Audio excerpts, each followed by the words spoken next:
In the 1920s, while names like Rockefeller and Carnegie bellowed from the front pages, another titan was quietly, methodically pulling the strings. His power was in the shadows, his strategy was silence, and his name was Andrew Mellon.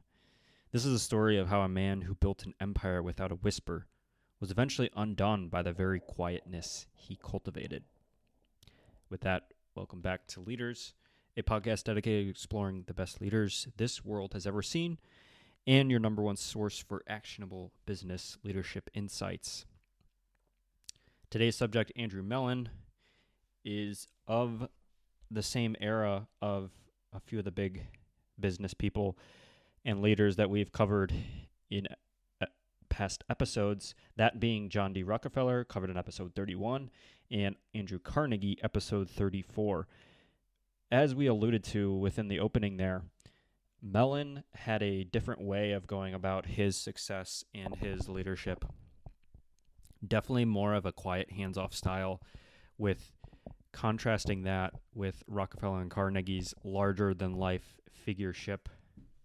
And we will be pulling from the great biography Mellon, An American Life by David Carradine. And just to take you through an excerpt of who Mellon was before we go into his leadership style and maybe some of the kind of more formative business successes that he had, was an excerpt from that book that starts with the exception of the years of his divorce, Mellon was neither conspicuous nor a consumer, and thus he was an atypical plutocrat. Nor was he a pioneer in the new methods of business management and control that were becoming widespread during the first decades of the 20th century, as inventors and owners were superseded by salaried managers and corporate hierarchies.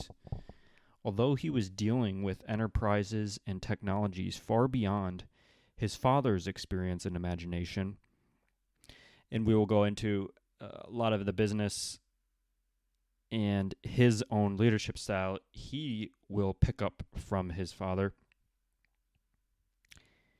Andrew adhered all his working life to the judge's managerial formula, applying it at altogether higher levels of success and profit. If he, an inventor and or an entrepreneur, would furnish the energy and industry to operate the business and carry it on in his own name, I would become the silent partner with him and furnish the money necessary. Silent partner was certainly an apt description of Mellon, befitting his legendary taciturnity and also his wish to avoid publicity. He also distanced himself from the front line of business, the coalface, the oil refinery, the shipyard, the assembly plant, and especially from potential labor unrest. But such distance was not so much an abdication of control as a discreet means whereby control was exercised more effectively. As Andrew once put it in his letter to his nephew W.L., he and Dick had always been in the position of entirely dominating our own operations. That may have been an exaggeration, but not by much. As in the judge's days, the essence of the Mellon management system was the intensely personal and informal reliance on loyal associates and subordinates who came in various guises and operated on a variety of different levels. These were the inventors come entrepreneurs. And I'll list out a few different ones. And one of the people that he worked with and came in contact with through a lot of his work was that of Andrew Carnegie's right-hand man, Henry Clay Frick. Frick, it says, referencing in this passage, once recommended one such individual to Mellon as being a valuable man to look after your interest, and this is precisely what they were and what they did. They were competent, tough, discreet, and loyal. Managerially, entrepreneurially, technologically, financially, and where necessary, politically. The whole quote-unquote Mellon system that we will go into depended on this mobile cadre of reliable associates expected to do whatever was asked and to go wherever was needed. When I send for a man, I want him to come, was his initial summons to someone he was working with. And so Mellon would go on to say that real success comes from making others successful, that being a trait within his leadership, and certainly one in which you see in his dominance within the more financial aspects of business, that similar to our previous episode, J.P. Morgan, he was also instrumental within this era of formulating out what we know today as a lot of the financial structure and business bones of our financial system. And so that excerpt really takes us into the quiet titan himself, Andrew Mellon, and how did that come to be, really the rise of him becoming one of these titans of industry here. And so first story that kind of ties that in is the founding of Alcoa. Alcoa being a Mellon's venture investment, and him taking kind of a bet on this company and formulating out really from a venture capital side, one in which Charles Hall was the one who discovered the aluminum here and formulated a company out of it. He went to different banks and could not get the funding, and instead he goes to Mellon, and Mellon even gives him much more money than what he asked for, and in addition to that, he's making an investment into the company. And so a lot of Mellon's wealth is accumulated through this ownership that he gains through a lot of these funding activities. And so in the late 19th century, a young chemist named Charles Hall discovered a new cost-effective way to produce the aluminum. He lacked a capital to really scale that operation. So Mellon, within that role, he, instead of trying to really attempt to control every aspect of what Hall's business was, he saw an opportunity for a hands-off sort of investment. He provided the necessary capital, but more importantly, he empowered the entrepreneurs he funded. He trusted Hall and his business partners to handle the day-to-day work, which allowed the business to thrive with minimal interference from Mellon himself. The result being that backing led to the formation of the Aluminum Company of America, known as Alcoa. Mellon's funding and trust and expertise allowed them to dominate the industry for decades. The example that he really from here shows that he has delegation that was not just an act of disengagement, but more so a strategic decision to partner with talented people and give them the autonomy that they needed to succeed. Another story that kind of drives home his rise as a quiet titan was this idea of the Mellon system. So Mellon expanded his influence across numerous sectors by creating a system of interconnected banks and companies. And that would explain how he used one part of his empire to then fuel the next one. He would lend money, for example, through Mellon Bank to a company like Gulf Oil, which he also controlled. Gulf Oil would then invest in a railroad controlled by the Mellon family, and so on. His empire was so vast and intricate that he sat on the boards of over 30 companies at one point. So all this interconnectedness of one business fueling the next really compounded its effects within making him into a business titan and empire. He delegated the operational control to trusted managers throughout that time, and he sat at the center of this web, pulling levers to expand his influence without getting bogged down really in the details. We talk about this through and through of all these leaders. Some are hands-off, some are hands-on. I would definitely call Mellon more of the hands-off. He developed his own system. He wasn't in all the details of all the different businesses and empires that he ran. He more so entrusted people to run them, picked the right people, and watched the results kind of compound over time. His style was not about direct command. It was more about kind of strategic positioning and funding the right way in terms of capital allocation.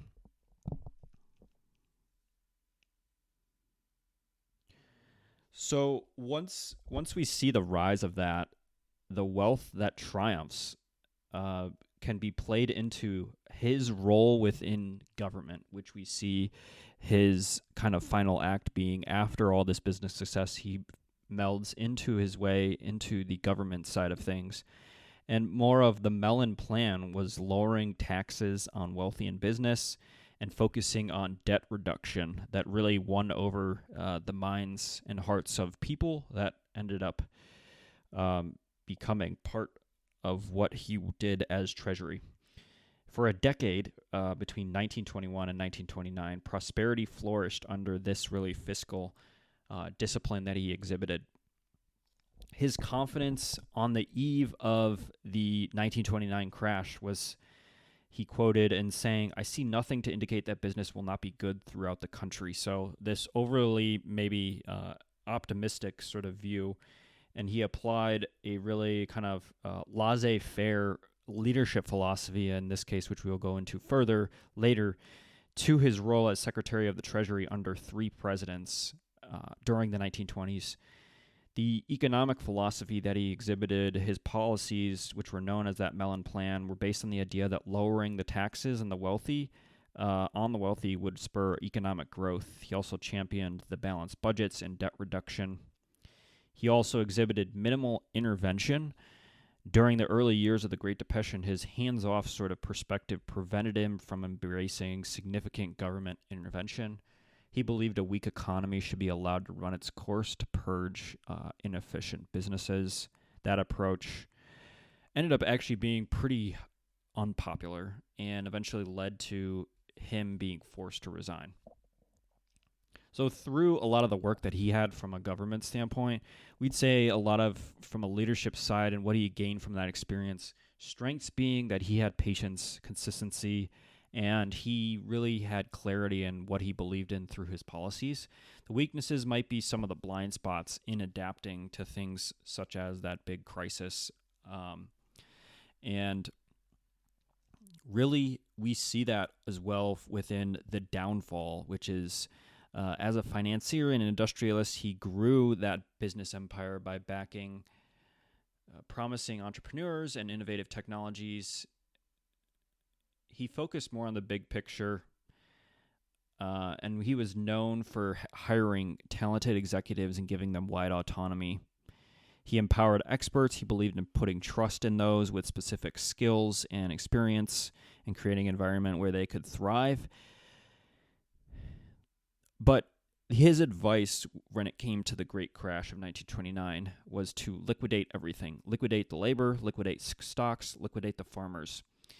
He was really, from this standpoint, seen as callous, and there was public outrage as a result of that.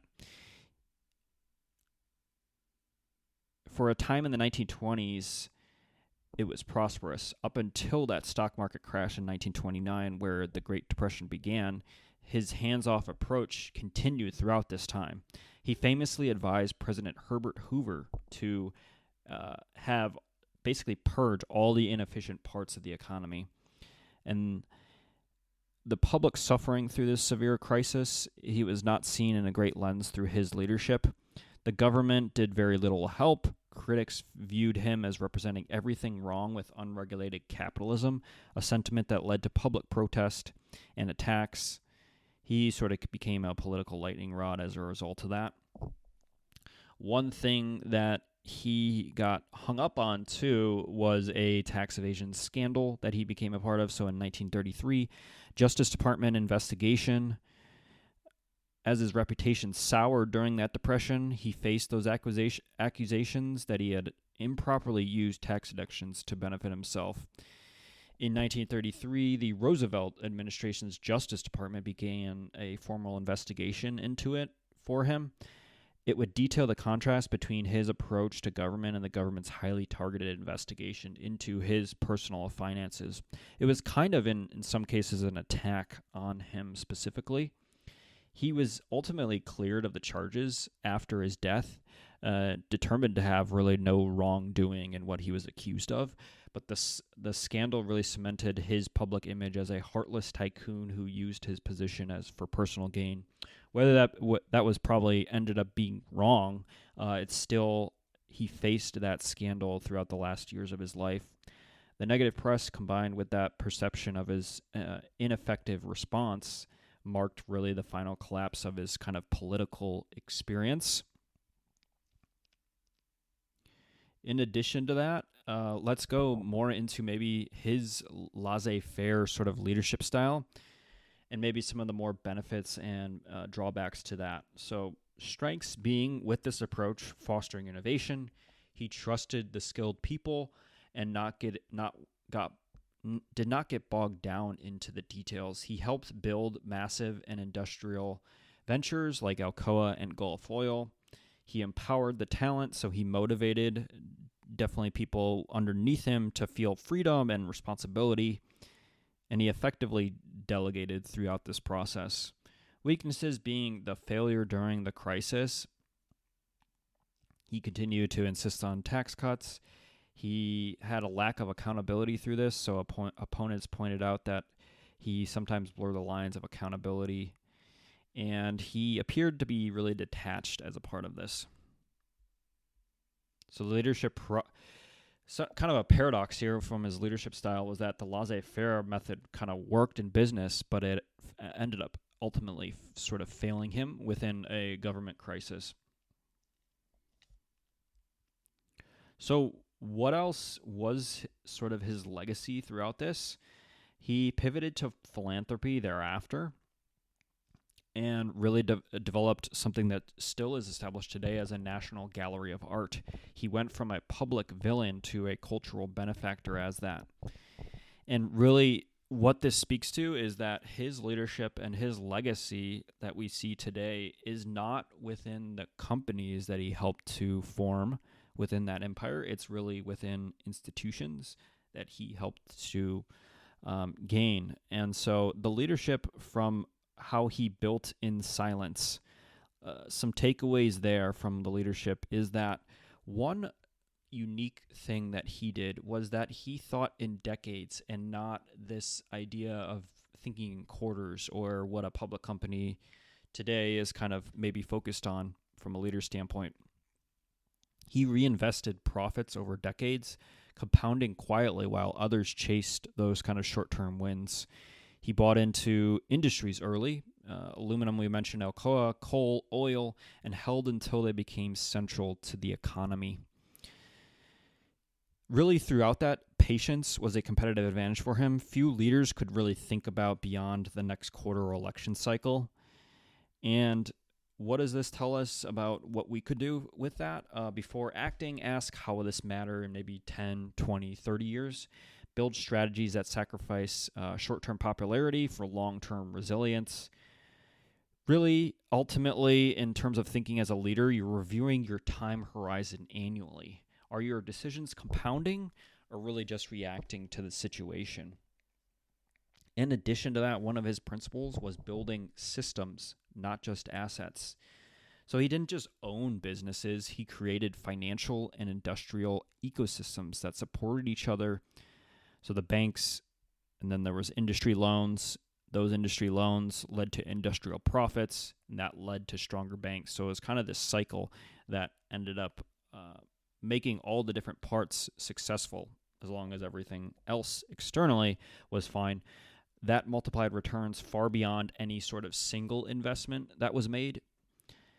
Systems, in this case, can outlive the individual. Assets can decay over time, but the systems generate compounding effects. Instead of chasing those kind of one-off wins, Mellon developed these repeatable processes that could be designed. He mapped out how projects could connect. Are they reinforcing each other or kind of isolated? Ask yourself, if I walked away, would this system keep running and growing? The third principle was position before the wave. So Mellon made moves before industries or government roles became obviously powerful. By the time the world caught up, he was already sort of entrenched into it. The principle there from a leadership standpoint is that the best opportunities don't look obvious when you enter them. They look obvious in hindsight.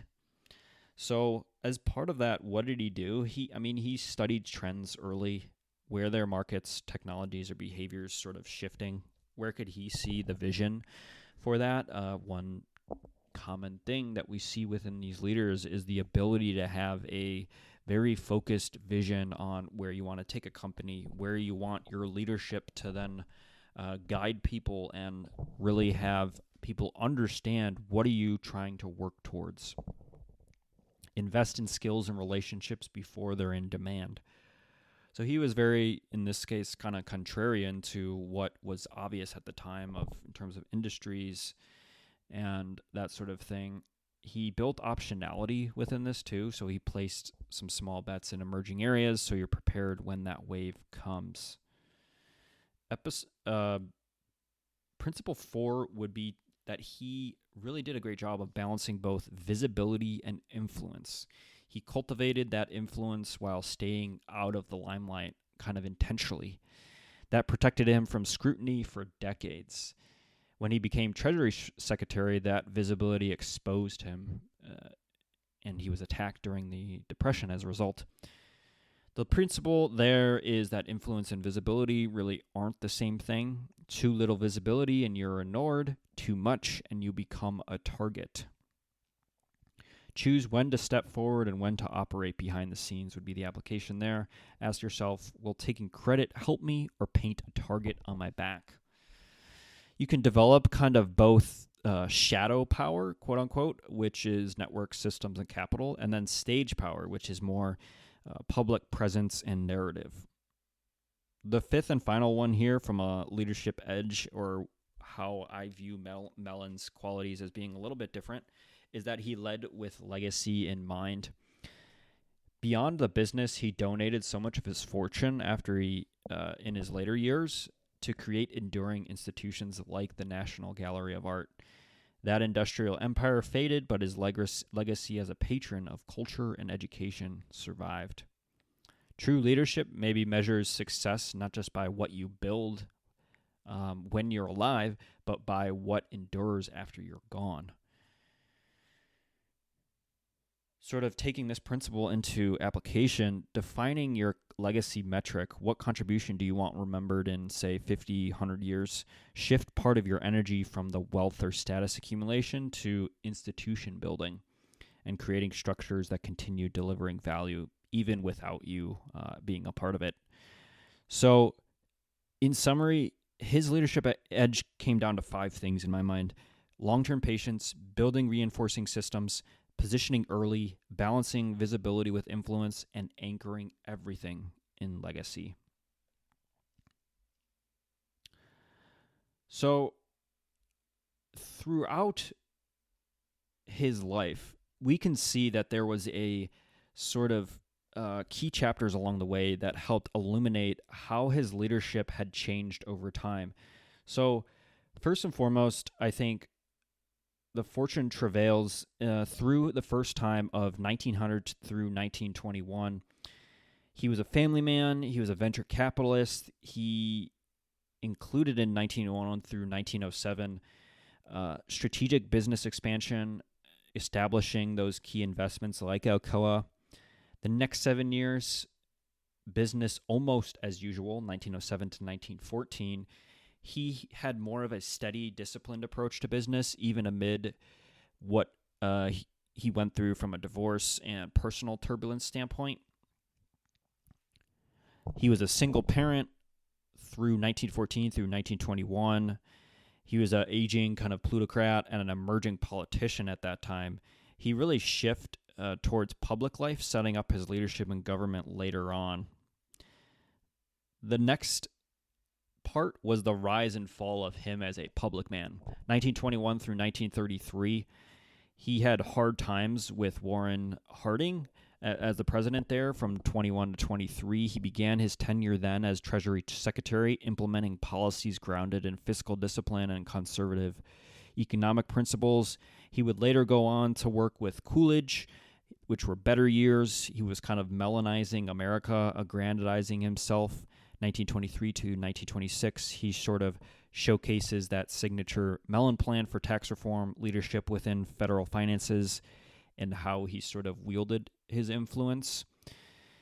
Really, the triumphs among mid-troubles was the next chapter. Pittsburgh woes within 1929 through 1931. That tension between public triumphs and private or societal troubles, his leadership increasingly fragmented through those growing crises. After that, 1931 through 1933, the man who stayed too long, depression, departure, London, and back. That delved into insight into his leadership fatigue and crisis missteps during and post the Great Depression. After that, it's kind of a segment of Old Man, New Deal.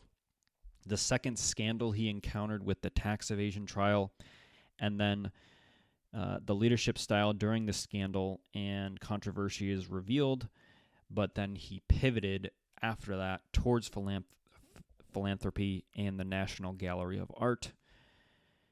The final chapter, Beginnings and Endings, the gallery established a life in its fullness, 1936 through 1937, was really a culmination of his leadership in transforming private resources into lasting public institutions, most notably that National Gallery of Art.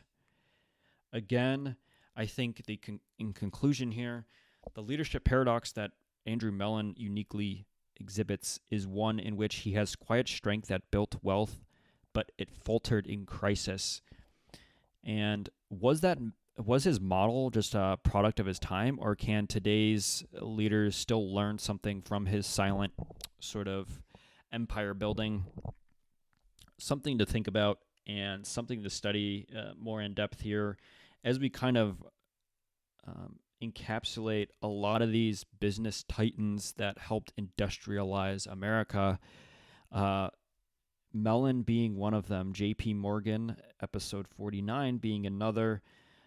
We did cover Cornelius Vanderbilt, 32, Rockefeller in 31, Carnegie in 34. Those were the big players, and they all had a tremendous influence on the America that we see today. But as we've seen, and especially with Mellon being very contrasting in his leadership style and how he exhibited power, was that it could be done in many different ways. In this case, a kind of silence that Mellon exhibited, but he ended up building up such a huge empire because he had very strategic ways in which he was building that empire through these kind of financial maneuvers and such. So a very interesting story here on as we sum up episode 50 here for us, 50 down, and hopefully the next 50 will come here pretty quickly as we go through and continue to study. There's so many different business leaders that we can learn from here and apply what we learn from their leadership styles here. So with that, thank you for listening, episode 50, and we will be back here soon for episode 51.